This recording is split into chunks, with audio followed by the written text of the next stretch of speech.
Gostaria de estar saudando meus amados e queridos irmãos, amigos e ouvintes da Palavra de Deus, com a gloriosa paz do Senhor Jesus. Espero que esteja tudo bem com cada um de vocês e seja bem-vindo aqui, mais uma vez, momento de reflexão. E estaremos aqui tratando do tema Deus não compactua com o pecado. Para tanto, vamos estar orando. Pai, em nome do Senhor Jesus, nos colocamos na tua presença, pedimos seu perdão nos nossos pecados, te agradecemos por tão grande salvação, pelo nosso nome está escrito no livro da vida, pela esperança, Senhor, que temos da tua volta. E é isso a qualquer momento, Senhor Jesus.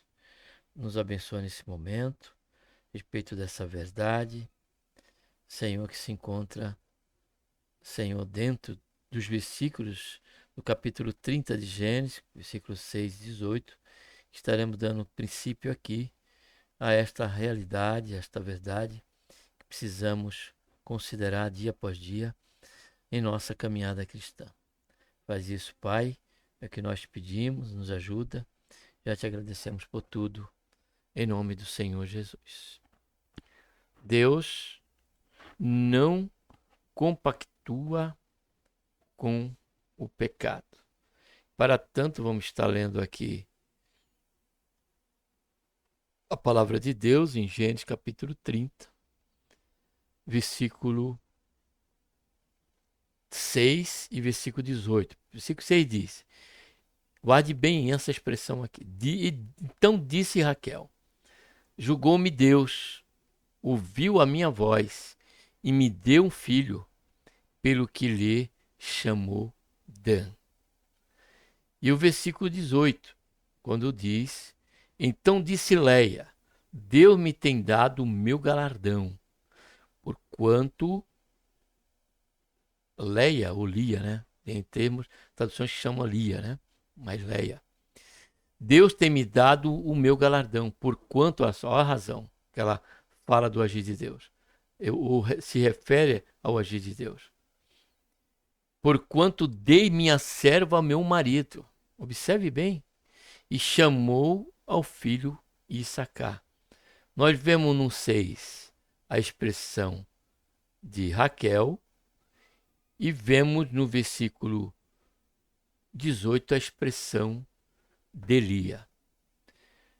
Porém, quando nós vamos para a luz, né, do texto e contexto, quando nós olhamos para o capítulo 30, já traz a esfera do descontentamento de Deus e, ao mesmo tempo,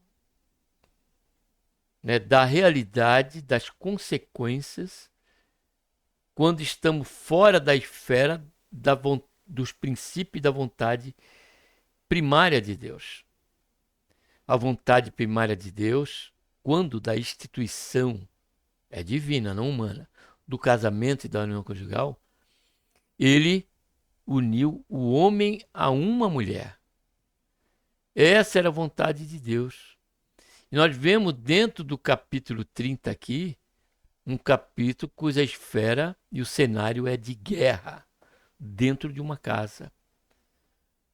Uma guerra por conta, né, justamente da questão de Lia ter filho e Leia não ter sido privada, Leia ter filho e Raquel ter sido privada por Deus.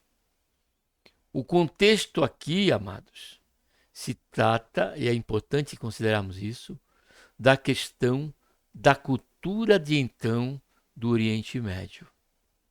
A cultura de então do Oriente Médio é que tratava como comum, como natural, o fato de a mulher ceder a sua concubina, a sua escrava, melhor dizendo, como concubina ao seu marido, quando de um período em que se comprovasse que ela não teria filho.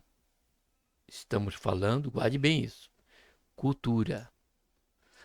A cultura, ela não está acima da palavra de Deus. A cultura, dado a questão do pecado, dentro do contexto humano, corrompeu a cultura, seja em qualquer esfera, em qualquer etnia, há pontos de corrupção dentro dessa cultura e que fere os princípios de Deus, os princípios da palavra de Deus. No versículo capítulo 30, versículo 1, fala que o que motivou essas rivalidades foi da inveja de Raquel por Leia ter dado a Jacó já 4 filhos. Então, diante disso, isso gerou um sentimento de inveja. E ela, por não ter filho, até falou de forma impensada, usando termos que não convinha com seu esposo, de que era para ele dar um filho para ela. Ele chamou a atenção dela dizendo que quem era ele, ou seria ele Deus para tamanha condição de fazê-lo. E diante disso ela pega e ela oferece a sua concubina, né? Aqui, ó. Respondeu: eis aqui minha serva Bila, versículo 3.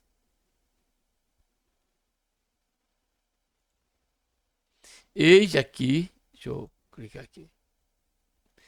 Eis minha serva Bila, recebe-a por mulher, olha só, para que ela dê a luz sobre os meus joelhos, e eu, deste modo, tenha filho por ela. Assim, olha, lhe deu a Bila, sua serva, por mulher Jacó, e a concebeu. Então, isso foi um ato totalmente e pessoal, exclusivo de Raquel. Deus não estava nesse negócio. Isso partia de um princípio, ainda que, entenda bem, que existe a vontade perfeita de Deus quanto ao nosso dia a dia e a nossa tomada de atitude, e que Deus permite que aconteça. E dentro dessa realidade existe a vontade perfeita de Deus e a vontade permissiva de Deus. Entendemos que todos estes filhos constituíram, né, as 12 tribos. Porém, o seu princípio se deu muito desses filhos pela vontade permissiva de Deus. E perfeita de Deus, porque a vontade perfeita de Deus, e não perfeita de Deus, porque a vontade perfeita de Deus era que Raquel fizesse como fez o seu pai Jacó, o seu pai, seu pai Jacó, isso, fizesse orando,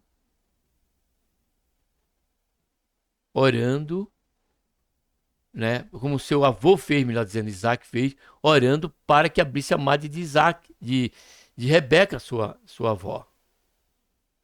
Era isso, essa era a vontade perfeita de Deus, como fez o seu avô Isaac, e Deus abriu a madre da sua esposa Rebeca. Essa seria a vontade perfeita de Deus para Raquel. Mas ela deixou-se ser tomada e aprisionada por um sentimento de inveja.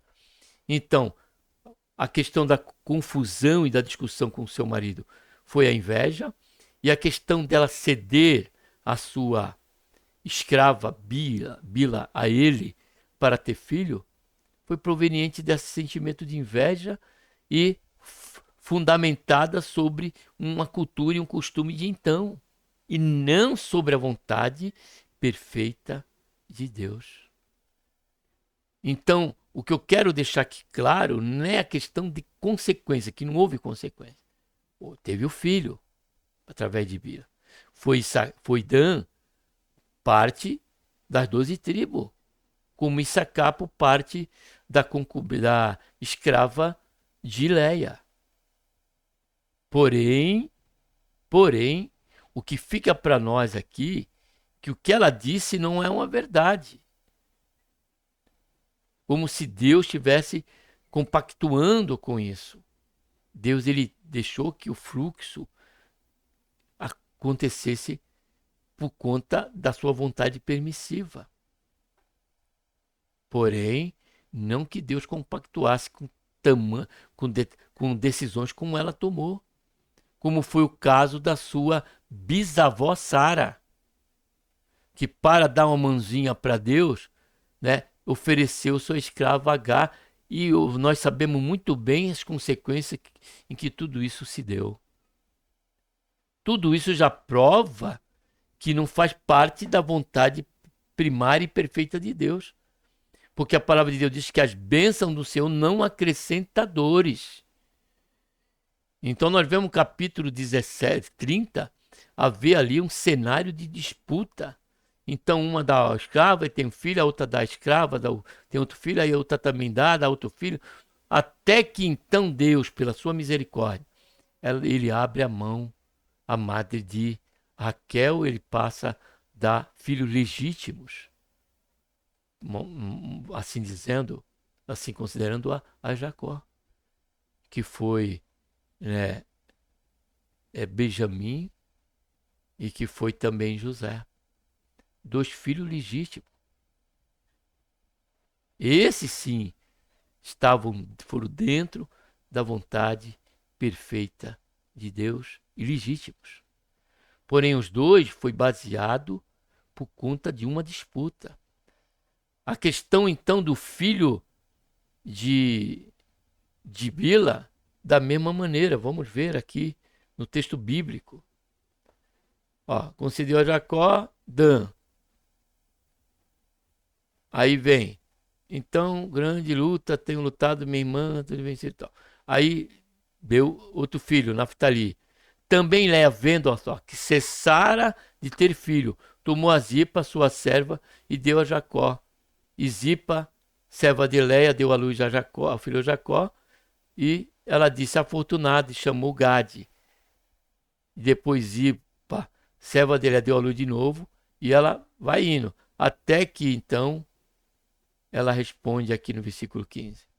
Aí já tirado de mim o marido, aí fala de uma questão aqui, da mandrágora, que ela negociou para poder ter relação com seu próprio marido. E tendo ela o filho, que foi seu 5º filho, né, da parte dela, de Léia, ela passa a dizer, porquanto, então disse Léia, Deus me tem dado o meu galadão, porque dei minha serva ao meu marido. Chamou o filho Issacar. Então, ou seja, ela relaciona a bênção deste filho Issacar vindo dela mesmo, por conta ela já ter se concebido, né, a sua serva Zila para Jacó. Então nós temos que ter cuidado em declararmos algo que achamos que veio de Deus e por a sua bênção põe o que na verdade está dentro da sua vontade permissiva e não da sua vontade perfeita. E corremos o risco até de promovermos a ideia de que Deus compactuou com a minha ideia. Como fez Sara, como fez Raquel, como fez Léia.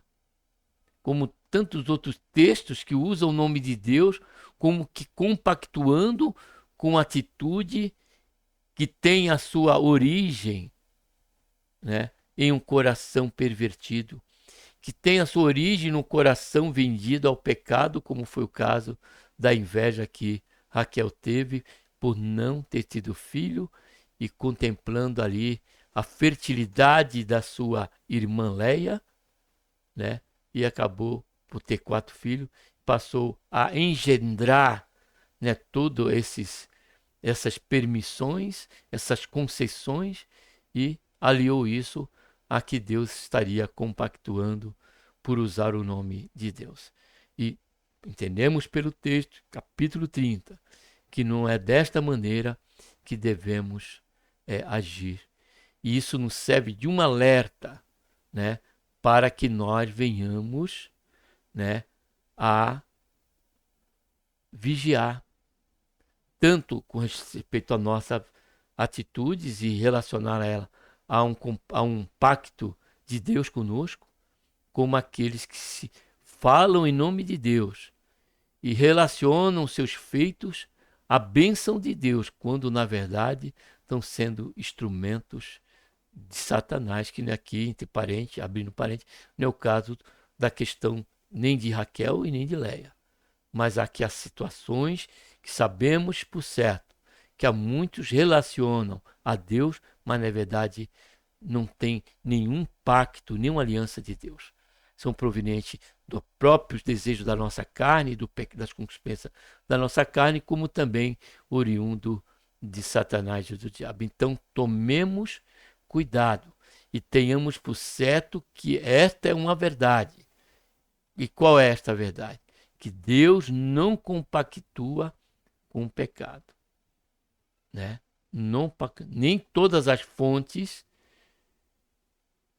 daquilo que agora esperamos e até mesmo somos né, aquele que fez com que aquilo acontecesse pela nossa atitude, pelas nossas qualificações, pela amizade que temos, tudo isso gerando algo que desejamos, nem sempre está dentro da vontade perfeita de Deus, e sim da sua vontade permissiva. E tenha por certo que muitas dessas atitudes e desses clímax trarão consequências, como foi o caso ali do texto em que vemos entre Bia e entre Leia. Entre Leia e entre Raquel, melhor dizendo. Amém? Que Deus, por intermédio de Cristo Jesus, nos abençoe e um abraço a todos. Vamos estar agora orando. Pai, em nome do Senhor Jesus, nos colocamos na tua santa e gloriosa presença. Pedimos perdão, Senhor, nossos pecados. Queremos te agradecer pelo tempo que aqui ficamos, Senhor, refletindo sobre essa realidade. Que o Senhor, o Senhor não compactua com o pecado. Há muitas situações que o Senhor, pela permissão do Senhor, passamos até alvejar e conquistar. Porém, nunca foi da tua vontade. E nada tem a ver com o Senhor, mas o Senhor permitiu para deixar como consequência disso, Senhor, lições para aqueles que assim acabam fazendo e chegando a conquistar esses alvos. Faz isso, Pai, em nossa vida, mas o que venha ficar para nós como âncora em nosso coração é que o Senhor jamais, nunca compactuará com o pecado. Haja vista que o Senhor é santo, santo e santo. Ao Senhor seja a honra, a glória e o louvor para todo sempre. É o que nós pedimos, Pai, e já te agradecemos por tudo em nome do Senhor Jesus. Amém.